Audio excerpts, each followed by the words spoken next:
కేంద్ర ప్రభుత్వం ప్రవేశపెట్టిన వికసిత భారత్ సంకల్ప యాత్ర కార్యక్రమంలో భాగంగా ప్రతి గ్రామంలోనూ కూడా ఈ కార్యక్రమాన్ని నిర్వహించారు. దాదాపుగా కూడా కేంద్ర ప్రభుత్వం గ్రామాల్లో లబ్ధిదారులకు అందిస్తున్న పథకాలను వివరించేందుకు ఈ కార్యక్రమం ముఖ్య ఉద్దేశమని ఇప్పటివరకు కూడా బీజేపీ నాయకులు గ్రామాల్లో కూడా తిరిగి ఈ కార్యక్రమాన్ని విజయవంతం చేశారు. దాదాపు పశ్చిమ గోదావరి జిల్లా వ్యాప్తంగా కూడా ఈ కార్యక్రమం పూర్తి దశకు చేరుకుంది. ఇదే విషయంపై మనతో మాట్లాడడానికి బీజేపీ జిల్లా ప్రధాన కార్యదర్శి కొవ్వూరి వెంకటరెడ్డి గారు ఉన్నారు.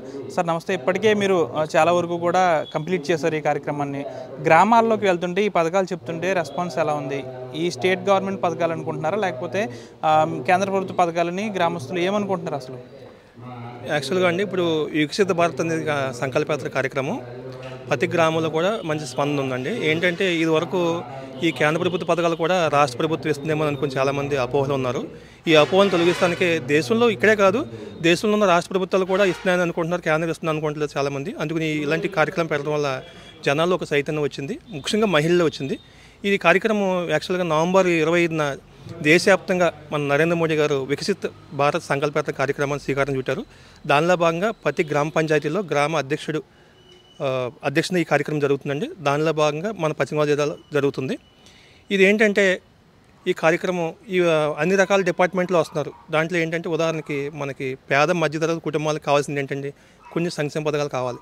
ఆ సంక్షేమ పథకాల్లో మనకు ఒక ఇల్లు, అలాగే ఇన్సూరెన్స్ పాలసీలు, అలాగే వాళ్ళకి ఏమన్నా పని చేసుకోవడానికి లోన్లు, అలాగే వాళ్ళకి ఉదాహరణకి మనకి ఒక కుటుంబానికి కావాల్సింది ఏంటంటే ఒక ఉండటానికి ఇల్లు, తినడానికి తిండి, అలాగే ఏమన్నా పని చేసుకోవడానికి బతుకుదొర కోసం ఒక పని, అలాగే మనకి రక్షణ కోసం ఒక కుటుంబ రక్షణ కోసం ఎల్ఐసి పాలసీ లాంటిది కావాలి. దానికోసం కొన్ని పథకాలు ప్రవేశపెట్టడం జరిగింది. దీంట్లో ముఖ్యంగా ప్రధానమంత్రి ఆవాస్ యోజన ఇల్లు అండి. అలాగే రెండవది మనకి ప్రధానమంత్రి గరీబ్ కళ్యాణ్ యోజన స్కీమ్ ద్వారా ఇది ఉచిత బీమా అన్నది చాలా అసలు అపోహమైన సందేహం వస్తుంది, అనుగుణమైన స్పందన వస్తుంది. ఎందుకంటే ఇప్పటి వరకు కూడా ఈ వ్యాన్లో వస్తుంటే ఏదో కొంతమంది రాష్ట్ర ప్రభుత్వం ఇస్తుందేమో అనుకుంటున్నారు. కానీ ఇది కరోనా కాంచి మన మోడీ గారు ఉచితంగా బీమిస్తున్నారు. అలాగే మరొక 5 సంవత్సరాలు కూడా ఈ ఉచిత బియ్యాన్ని కూడా మనకి మోడీ గారు పొడిగించడం జరిగింది.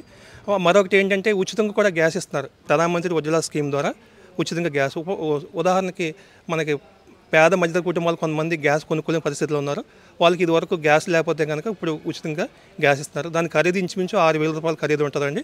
ఇది దేశవ్యాప్తంగా ఇప్పటికే 10 కోట్ల మందికి ఈ మహిళలకు ఉచితంగా గ్యాస్ ఇచ్చారండి. అలాగే మరి ఒక ఇన్సూరెన్స్ పాలసీలు, ప్రధానమంత్రి జీవన జ్యోతి ఇన్సూరెన్స్ పాలసీ 2 లక్షల పాలసీ ఒకటండి.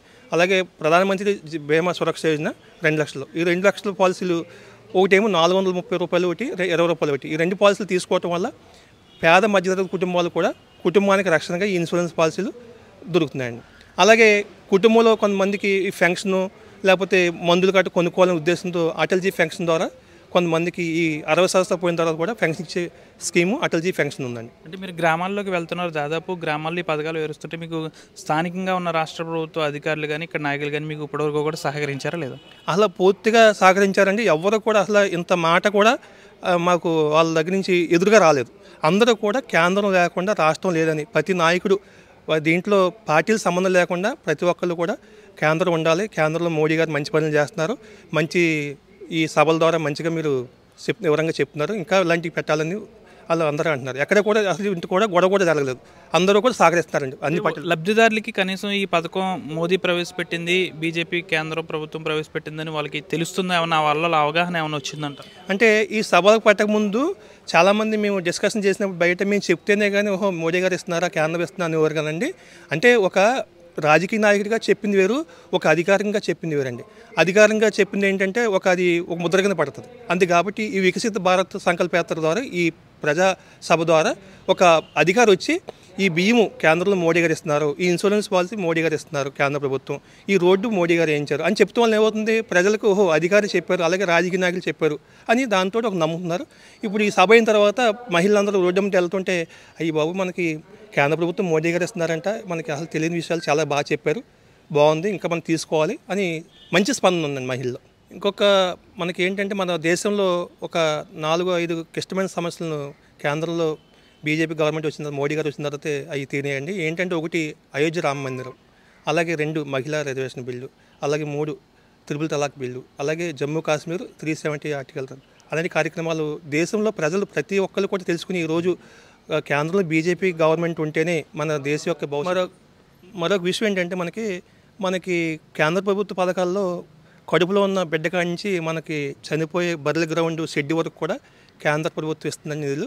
కానీ ఎన్ని చెప్తానికి చాలా టైం సరిపోదు కాబట్టి కొన్ని విషయాలు ప్రస్తావిస్తున్నాం. ఇంకోటి ఏంటంటే సంక్షేమంతో పాటు రాష్ట్రానికి కూడా కొన్ని అభివృద్ధి పథకాలు చేయాలి కాబట్టి రాష్ట్రంలో చేసినవి కూడా కేంద్ర ప్రభుత్వం చేసిందని చెప్పలేని పరిస్థితిలో ఉంది ఈరోజు. కానీ ఈ సభ ద్వారా కొంతమంది అధికారులు వచ్చి మీకు గ్రామాల్లో ఉన్న సచివాలయాలు కానీ, ఆరోగ్య కేంద్రాలు కానీ, రైతు భరోసా కేంద్రాలు కానీ, మీ ఇంటి వద్ద సీసీ రోడ్లు కానీ ఇవన్నీ కూడా ఎంఆర్జీసీ స్కీమ్ ద్వారా కేంద్ర ప్రభుత్వం 90% నిధులిస్తుందని ఈ అధికారులు చెప్పడంతో మాకు కూడా ఎన్ని విషయాలు తెలిసిందంటే అది కూడా ప్రజలకు చెప్తున్నాం. ప్రజలు కూడా గ్రహించి అమ్మో ఇది ఇప్పుడు గ్రామ పంచాయతీ ఆఫీస్ కూడా కేంద్ర ప్రభుత్వం ఇస్తుందని కూడా అందరూ కూడా ఆశ్చర్యం వ్యక్తపరుస్తున్నారు.